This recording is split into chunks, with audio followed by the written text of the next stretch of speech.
Hello friend, मैं गौरव शर्मा और इस वीडियो में हम पढ़ेंगे एकक कोष्ठका के घनत्व के बारे में और ठोसों में अशुद्धियों के बारे में। एकक कोष्ठका का घनत्व क्या होता है, एकक कोष्ठका का आयतन क्या होता है। पहले आयतन आपका एकक कोष्ठका का ये आपके पास एक घन होता है और एक घन का जो आयतन होता है वो आपके पास एक क्यू होता है। आयतन हो जाएगा एक क्यू हो जाएगा। अब एकक कोष्ठका का द्रव्यमान क्या हो जाएगा,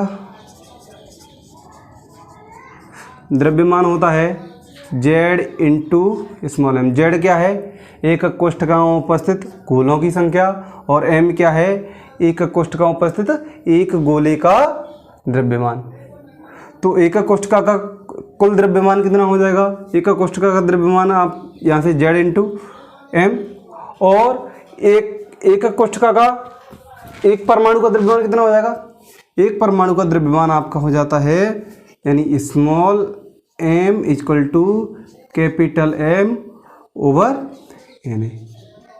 तो ये वैल्यू आप घनत्व के फॉर्मूला है, घनत्व क्या होता है D equal to mass over volume, यानी घनत्व बराबर होता है द्रव्यमान बट्टे आयतन। और द्रव्यमान आपका किसके बराबर है, द्रव्यमान आपका यानी Z into capital M, small m की जगह कैपिटल M ओवर Na, और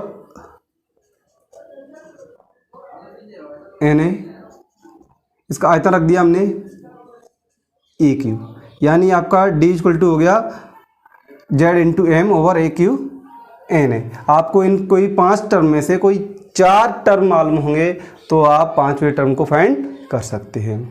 इसके बाद हम बात करते हैं ठोसों में अशुद्धियाँ। तो ठोसों में अशुद्धियाँ कई तरह से होती हैं। जब ठोसों को गर्म करते हैं तो उनमें से इलेक्ट्रॉन अपना स्थान छोड़ देते हैं, तो ठोसों में अशुद्धियाँ क्रिएट हो जाती हैं। तो ये आपकी अशुद्धियाँ होती हैं वो बिंदु दोष होते हैं और रोकी दोष होते हैं। 2 प्रकार के दोष होते हैं। बिंदु दोष आपके 3 तरह के हैं, एक स्टाइकियोमेट्री, एक नॉन स्टाइकियोमेट्री और एक अशुद्धता दोष। और स्टाइकियोमेट्री दोष आपके 3 प्रकार के होते हैं।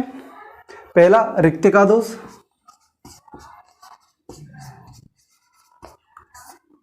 रिक्तिका दोष में क्या होता है, रिक्तिका दोष में जब कोई अवयवी कण अपनी पोजीशन छोड़ दे, क्रिस्टल से जब अपनी पोजीशन छोड़ देता है उसके जगह पे खाली स्पेस रह जाता है, ऐसे दोष को कहते हैं हम रिक्तिका दोष। दूसरा दोष होता है आपका अंतराकाशी दोष। अंतराकाशी दोष में क्या होता है, जब अवयवी कण किसी क्रिस्टल में अपनी पोजीशन छोड़ करके,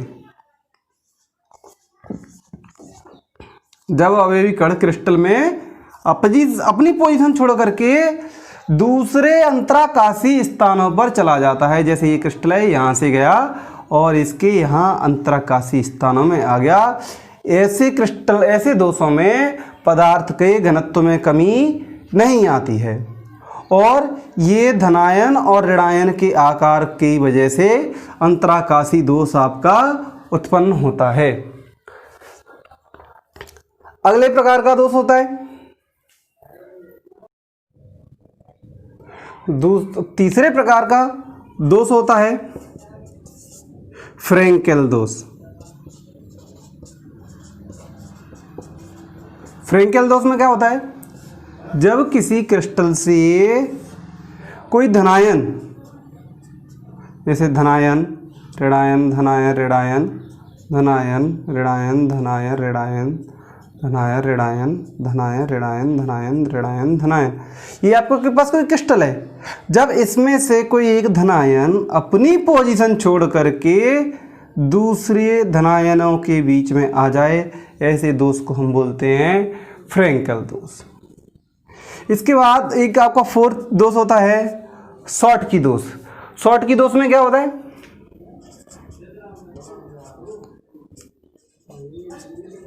शॉटकी दोष में एक धनायन और एक ऋणायन धनायन ऋणायन धनायन ऋणायन धनायन और आपका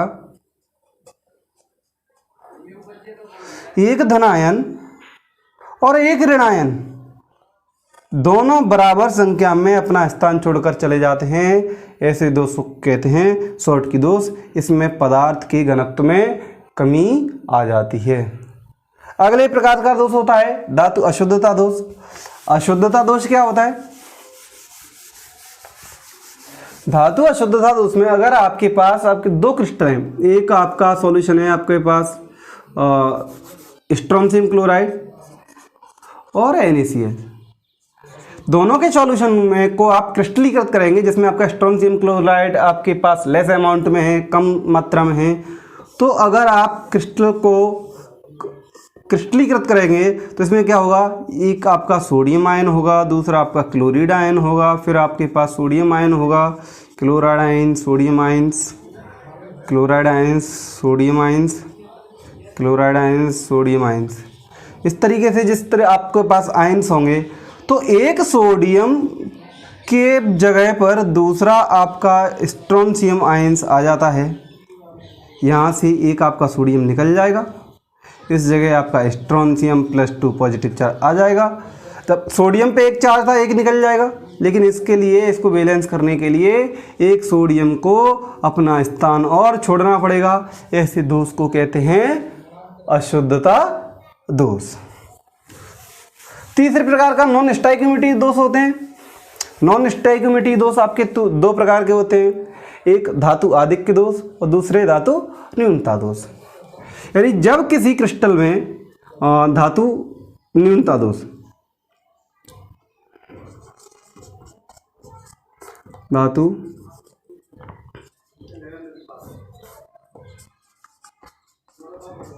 न्यूनता दोष, धातु न्यूनता दोष में क्या होता है? धातु न्यूनता दोष में जैसे आपके पास कोई क्रिस्टल है, जैसे आपके पास FeO एक क्रिस्टल है, तो इनका जो रासायनिक नियम कहता है कि किसी क्रिस्टल में कोई दो यौगिक जब कंबाइंड करते हैं, आपस में मिलते हैं, तो वे एक सरल अनुपात में होते हैं। लेकिन यहाँ पर धातु अशुद्धता दोष में जो Fe है वो Fe का अनुपात 0.095 और ऑक्सीजन का रेशो 1 होता है। इस तरीके से धातु में ये कुछ मात्रा में कमी आ जाती है, तो ऐसे दोष को बोलते हैं धातु न्यूनता दोष। धातु आधिक्य दोष क्या होता है? बहुत इंपॉर्टेंट है, यहीं से क्वेश्चन बनने के चांसेस रहते हैं। धातु आधिक्य दोष में क्या होता है? जब किसी धातु में धनायन ऋणायन धनायन ऋणायन इस तरीके से बहुत सारे पार्ट्स होते हैं, ऋणायन धनायन ऋणायन धनायन ऋणायन धनायन,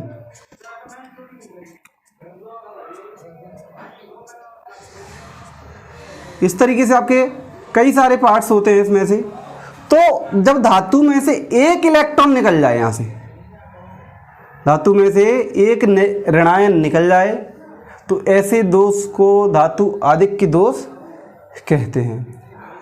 इसके बाद आता है इसमें F केंद्र। F केंद्र, F केंद्र क्या होता है? जब धातु आधिक्य दोष में से एक ऋणायन अपनी जगह से निकल जाता है, उसकी जगह पर एक इलेक्ट्रॉन आ जाता है, ऐसे केंद्र को कहते हैं F केंद्र या रंग केंद्र।